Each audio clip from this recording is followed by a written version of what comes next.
I know. Whoa! Hi. Mark Norman joining us. You're right. That was a stupid thing I just said. Yeah. Oh, you haven't been here yet. Did you go to the OG studio? Yeah. That's hilarious. This is weird.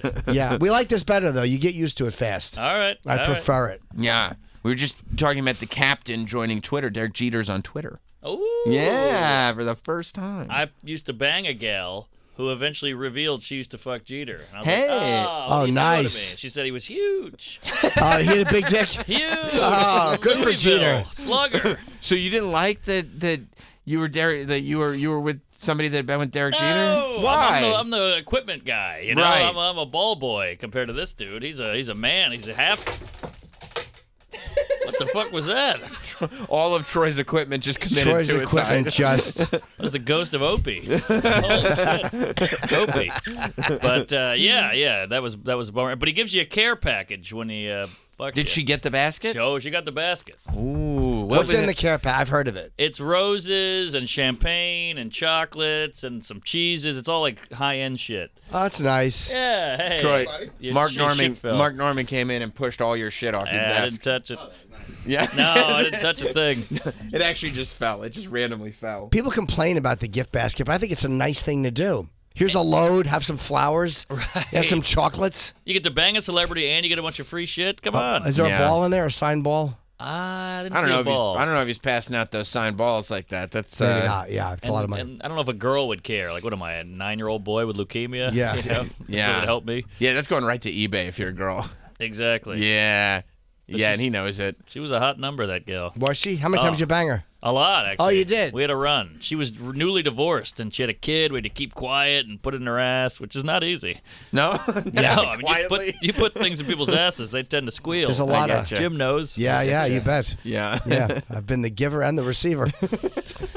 That's a lot of information. I've squealed and I've made them squeal.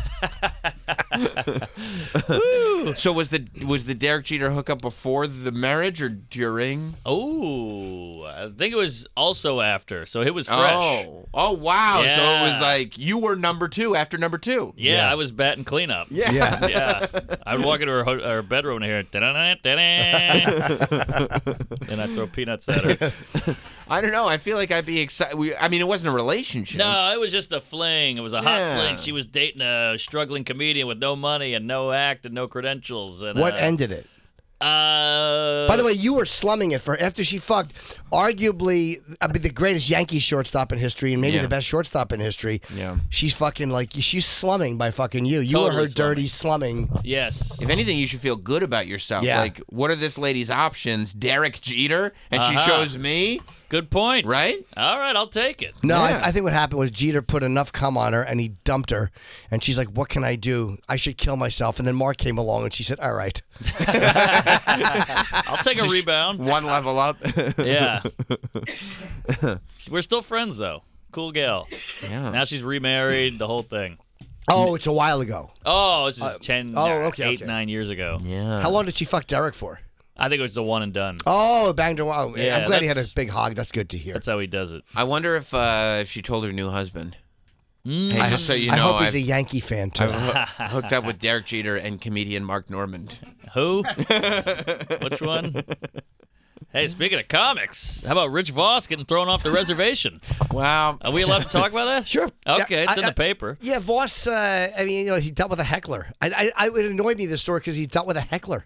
Yeah. Like, that was it. I know, and they left that part out. Like, You deal with a heckler, and it's news now. It's silly. I know. that's a it's good silly. point. Well, 30 people walked out, according to them. That's a fucking... Do you think that's true that 30 people walked out? I don't think he had 30 people at the show. Let's be honest. yeah, that was his New Year's Eve. yeah. Believe me, he would have been bragging about that. Full house. Well, you know, somebody made a good point, and I've heard it before, but it's like you go see a movie, you Google, you watch trailer, whatever. You go see a comedian, do the same, but nobody does. They go, it's comedy, it's this all-encompassing umbrella. In their defense, I don't. Googling Rich Voss may not have that much stuff come up. You gotta be by his trunk to get the album. Especially if it's you're going to see a headline comedian. Like, if you're at the Cellar, Right. you're not going to Google everyone on the lineup. But if you're going out for a night and you're going, hey, I'm going to go see this person, you should know who you're going to see. I've never in my life went to something and not knowing what it was. I'm trying to buy a brownstone or something. Not a brownstone, but I'm You're trying to making buy money, yeah. Buy something that's smart. trying to buy something in Brooklyn, like get some space, a backyard, live it Yeah. up. So COVID hits. I move out of my tiny apartment, and I can't find anybody to move in. You know, everybody's leaving the city like crazy. I get this old Asian lady. She's super nice, low maintenance, pays rent on time. You know, happy with the price, doesn't bother anybody. 2 weeks in the building, the board is like, she smells like ass. Her dog shit in the lobby. The cat pissed on the stairwell. Yeah. She's got a bird in there. She's cooking pork lo mein. It's reeking up the whole building. We hate her. You got to get her out. Gross. So I finally found somebody, and then they wanted her out, and so I had to be the middleman of like, hey, lady, you got to quit the cooking. Hey, you got to keep your dogs out of the lobby. Hey, you got to kill that bird. That's the thing that people don't remember about, like, when they're like, oh, yeah, I'll have a Subletting. place and I'll rent it out. Like, you just went from being a comedian Yes. to being a landlord. Yes. This isn't what Nightmare. you didn't sign up for Yes, this. and you're No. better at landlording. So you have to be the bad guy and tell her how does she respond when you tell her like you gotta fucking go? I couldn't do it. I'm too scared of confrontation. So I was trying to be the nice guy. I was trying to be like, just cool it with the cooking, keep the door locked, get a fan in there or something, a couple candles. And she was like, okay. Then months go by and they're like, she's not gone yet. What the hell? And they're yelling at me. And I eventually have to tell her, I just suck it up. I grab my balls and I call her and I'm going to tell her. And she cuts me off and goes, I love this apartment so much. I'd like to buy this unit. And I was like, no, they hate you. This is the exact opposite thing I wanted to happen. So she bought it. No, I'm kidding. But I eventually came clean and told her the whole building hates you. And she was crushed. She kind of got weepy on the phone. She wasn't mad at you though. Not mad at me. She was sad. Sad and had no idea. She's like, they're so nice to me. They smile at me in the hallway. What a bunch and I'm of like, pieces of shit. Of course. Yeah, I guess, but she's smelling the whole place up. And Yeah, and the piss and the shit. Piss and shit. Wouldn't you love to hear Mark be serious, Mark, on the phone? Like, you gotta go. You can't be cooking too much. You know, it's funny. I almost got into a fist fight on 3rd Street by the Fat Black, and I saw the bouncers there, so I knew I would You had to be make- all right. yeah. So, there's all these kooks walking around. You know, the village is crazy now. it's nuts. You can't go 2 feet without getting a, hey, you fucking queef or whatever. Yeah, that's Colin. Yeah. Ah. Yeah. So, this guy, I'm walking with a friend. My friend's holding a camera, and he goes, nice camera, F, Oh, wow. And I go, all right, Jesus Christ. You just want to walk by these guys, but this guy was a little aggressive for no reason.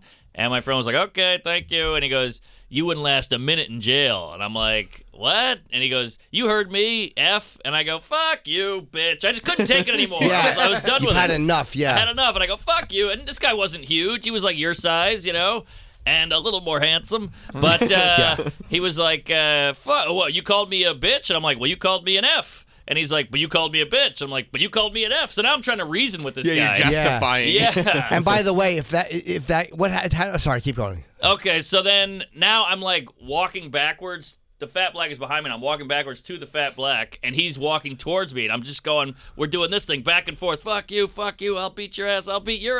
And I got the bouncers behind me. And eventually he's like, do something. And we're face to face. And then, of course, Steve, the gigantic black bouncer who's been there for 600 years, puts his arm and goes, all right, dude, get the fuck out of here. And so Sean Patton walked up, another couple comics, and they were like, your trash talking is so non-threatening. It sounds like a bit. The whole thing, it's like, hey, you bitch, what are you, gay? Get out of here. Kill yourself. Who raised you? Hey. And they all did a number on me for 20 minutes on the sidewalk. But that guy didn't really want to fight because he wouldn't have said do something. He would have just hit you for saying that to him. Yeah, why don't you do something? As soon as somebody, he's probably just not used to people saying something to him. Right. You wouldn't last in jail. Yeah, but in jail, it probably wouldn't go back and forth like that. If a guy's, what's his name? Danny Trejo said that he would have a confrontation. If a guy would give him like that posturing shit, yeah, he would walk up to the guy and go, fuck your mother, now what? Ooh. Like, what? If we're going to fight, let's just fight. Get it over with. Yeah. But I've always heard, let them push you. Don't ever, because you want to just go, all right, and just punch the guy. But then you can get in trouble. I don't want to get stabbed either, though. I don't want to get shot or stabbed or beaten up. True, but you'd be shocked who has a knife in this town. Sean Patton's like, I was ready, and he just pulled out a fucking blade. I was like, who the hell are you? I guess you got to, it's like it's not crazy to assume that you might get assaulted. Mace works, but not if somebody's really fucked up on drugs, right? Oh, I don't know about that. Yeah, you never know. I guess if they're on like bath salts or whatever, they just fight through everything. Yeah. Right? They just open their mouth. Bring that mace in. Yeah. That's like why jiu-jitsu is good, because you choke somebody. There's no getting away. If there's no blood going to the brain, doesn't matter how high you are. Physics. You pass out, yeah. But all the thoughts go, like, if I punch this guy and then it cuts my knuckle and he has AIDS and you start doing that math and you're like, he's so gross and dirty and he's covered in shit. So then there's that possibility with a chokehold. You got to be in his shit. I don't know. Yeah, that's the one thing. If you're going to do jiu-jitsu to a homeless guy, you kind of got to get out of that space. That's right, This guy's gross. Exactly. Yeah. It has to be preservation, like he's going to fuck me up if I don't choke him. Yeah. I feel like if fight or flight kicked in, I'd be flight. We've done it with women before. Like, she's so gross, but I got to do this. Sure. But you just had enough of people saying shit for no reason. I couldn't take it, and I'm not a tough guy, obviously, right. but I just was like, fuck you, I'm done with it. Enough, you guys bully me around. I live in this neighborhood, and I'm sick of it. Yeah. Yeah, I think that's a lot of childhood starting to boil up to the surface. I was like Michael Douglas in that movie. What Falling is it? Down? Falling Down. Yeah, I was like, I'm yeah. done. I can't take it anymore. Fuck this guy. Then the news and the internet. And, everybody that's robbed your house in New Orleans growing up. Yeah. Also, this guy was 5'9", so that's that helpful. helps. Well, you're not a giant guy either, though. I'm 5'10". Yeah. So, but I was just like, let's just do this. Even if you beat my ass, something's got to happen here because I'm sick of just walking by you guys. This has been bubbling since your bike got stolen. Oh yeah, You've had enough. You've had enough. By the way, if you would have punched that guy and he would have hit his head and died, I'd still be on your side. All right. I mean, he started it. Called us an F. Yeah, absolutely. You can't fucking. Although you can't hit him for being honest, but you just. So you've been tooling around town in the Beamer? Is that the? The weather's good. Yeah. I got the windows down. I'm all over Manhattan with that thing. I'm too scared to bring it out into another borough because if it dies and just shuts down, I'm stuck. But I'm all over the place. So you haven't taken any real significantly long trips in it? Too scared. Yeah. The gas gauge goes like this. Woo! It's like Michael J. Fox with a pen. It's all over the place, and I can't tell how much gas I have. I have to go out like, when's the last time I What's put gas wrong with in? it? What can you get that fixed? I probably could, but it's these tiny little needles that just wiggle, and they're hard to get back in line, I guess. And I might actually have to get like a little digital gauge and put it over here. But like an external thing? Yeah. You need to know how much gas you have. I need to know. So I'm scared to go out because the other day I was in the Upper West Side and I started up.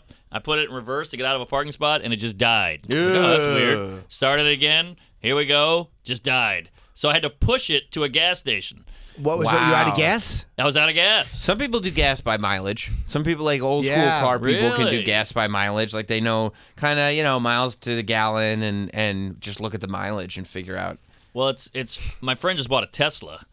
And it's just fascinating to get in this thing, and it's so different. Like, he's literally doing his taxes. He's doing, like, the New York Times crossword, and it's driving itself on the highway. Oh, self-driving? Self-driving. The seats are amazing. He's got music going. He's got a podcast going. He's got Netflix on this giant screen. You can watch stuff on the screen? Yeah. You can watch anything. That's hilarious. That's where it's going. And once those get to be, like, they're safe now, but once they're safer. And everyone's got them. Everyone's got them. Everybody will just be doing business on the way. Yeah. Everybody. You'll do podcasts in a Tesla. You know? Where are you? I'm on 95 South. You'll be doing phoners to radio stations. Right. Plus, they're quiet, so you can do a podcast in Totally. it. Yeah. Yeah, I mean, I've been thinking about a Tesla for a while, but me too. I went and got the car filled up with gas over the weekend. Ooh, those gas prices $97. They're higher than Hunter Biden. It's crazy. That was when I looked at it and it was $97. I'm like, this is getting to it's going to be $100 to fill up my car. I can't do it anymore. And you have a job. You're doing well. Like, imagine some landscaper guy or something. Yeah. Yeah, like that's like it's completely cutting into your bottom line. I don't even notice. I just say, get in the car and go to work, bums. Stop crying, wanting to stay home. Sure. I get that. It's laziness. $6. It's just disgusting. $6 a gallon in California. But it's just fascinating to get in that Tesla and then get back in my car, and I'm like, okay, first gear, second, clutch, brake. I love your lights, Mark. I love those those headlights in the front. There's two little on the bumper there. I bought those are fog lights you can add on. Those are awesome. Yeah, they're fun. They look great. You bought fog lights to add on, but you don't have a gas gauge? Yeah. The gas like an eyeball. But yeah, it runs like a champ. No, Purrs it's like a awesome. kitten. You It's pushed it to low. a How long was it pushing to a gas station? I got lucky because the Upper West Side is weirdly hilly. So if you go towards the river, there's a downslope. Well, luckily the gas in Manhattan is super cheap. Too. Yeah. But the tank on this thing is like the size of my asshole. It's tiny. I went just the opposite direction. Lots of room for gas. I love this comment from this girl, Samantha. Is that yours? No, I stole the car. What do you think? Yes, it's mine. Why didn't you walk to the gas station and get and borrow a fucking thing? Why would you actually? I don't know if they give you a thing, do they? You got to bring your own thing. I think you got to bring your own thing. You should have one in the back, man. I guess I should now. But then also, what are you going to do? Just leave it on the street? Yeah, you can't steal this. Yeah, there's no gas in it. And you know what? Why would you? Yeah, there's no gas in it. Are you hoping that maybe, with the comedians in cars, you're like, hey, I got a car that we could just use mine, Sure. He when I bought it, he was like, send me photos. I want to see it. So he cared. It was almost like when your dad gives a shit about something. For the first time, yeah. Yeah. You're actually bonding on something. Yes.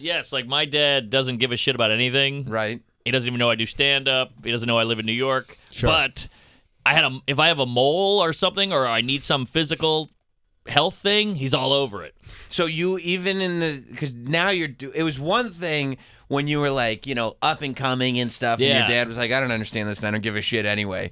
But now that you're doing like you're one of the guys, he still doesn't care. Nah, I mean, I think he's like, oh, that's good, you're paying the bills. Yeah. But I had a mole in my hair, and he was rubbing my head one day, and he's like, what is this? And it was a big mole, like a dime-sized mole, and he's like, we got to get on it. And I was like, oh, he loves me. Oh, my God, he's paying attention. And we went to the hospital, and he's like, he's got a mole. We got to check it out. And they're like, all right, it's got to be Lance. And I was like, yeah, Lance it. And they were high-fiving. Then he found out it wasn't cancer, and he cried. God damn it. Yeah. Why'd you have a mole on your head? Just had a mole. Grew up with a mole, and it just, you had to lance it. It was... the sun hits it all day, so... You're going to start cutting yourself and trying to get infections so you can get Daddy's attention. Dad, I'm hurt, Dad. Yeah, I needed braces as a kid. He was all over that. He wants to make sure that you're healthy. No, because it's a reflection on him. He wants to make sure that Mark is healthy and looks good because Dad doesn't want to look sickly. Yeah, because he doesn't care what you're doing with your life. He doesn't love Mark. Yeah, I never thought about that. I'm kidding. Oh, okay. I was like, you might have You something. really gave him a crisis there for a second. No, I'm joking. It is interesting, though, that he doesn't care what you do with your life, but he wants to make sure that you're alive. Yeah. Well, it's hard for him to show it. He cares, but it's hard for him to show it. Yes. But with that stuff, there's an immediacy to health stuff. That's like, all right, we can't, none of that stuff, all that stuff about being afraid to show it goes aside when there's health issues because those have to be addressed. Do you think he's secretly very proud of you? I think so. Every now and then you meet a friend of his, and he's like, your dad talks about you, and I'm like, what? Yeah, your friends Isn't with that Seinfeld. weird? Of course he's told people That's that. pretty good. Hangs out with Jerry. Does he know that you're friends with Seinfeld? Oh, yeah. That he cared. That he was like, whoa. When's the last okay. time you saw Jerry? Recently, right? Nah, well, the pandemic's tough, and the Pop-Tart movie.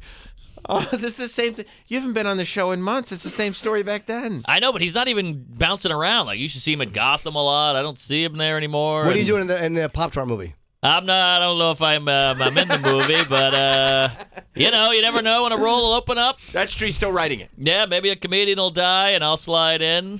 When by a comedian, I mean you mean what's his name? Who was opening for him? Ryan Hamilton. Yeah, when he got hit by a bus, I was like, I'm back. Oh, is he all right? I forgot about that. He's totally fine. He's got 10 minutes on it. It's killer. Really? Lights out. I'm sorry to hear that for your sake. Yeah. I bet it's really clean too. Well, yeah, it's great. It's clean and it's profound. And I texted Jerry. I was like, you see this Hamilton hit by a bus chunk? And he was like, no. But I was like, it's good. Maybe we can bond in our mutual appreciation for Ryan Hamilton. It's like, no, dude. He's very funny. Very Ryan funny. Hamilton, He's a killer. He's great. Yeah, he's I mean, George Shapiro died. What do you think I first thought I had was? Did you hit him up? Oh, yeah. How did Jerry respond? He said, I know, it's a shame. Yeah. Didn't penetrate, huh? Yeah. I'm Trying to go for that depth. I'm like a talk show host talking to Paris Hilton. I'm like, elaborate. Please, give me more. Just Letterman, just sitting there in the silence of it all. Well, he knows you didn't know him either. It's weird, like when True. someone doesn't know. Like sometimes I'll talk about a death on the show, somebody I didn't really know, but just, you know, and people give condolences. I'm like, well, I wasn't friends with Ray Liotta. I interviewed him. Like, you know what I mean? Like, right. I knew him extremely casually. Yes. Tomorrow through Saturday, stand up live, Huntsville, Alabama, then on to Timonium and Poughkeepsie, Minneapolis, Chicago, Cleveland, Irvine, all over the place. Go to marknormandcomedy.com for all those dates. Yes. And it's always fun, man. Hey, good times. Yeah, Thanks for Good having me. seeing you, man. Really good seeing you.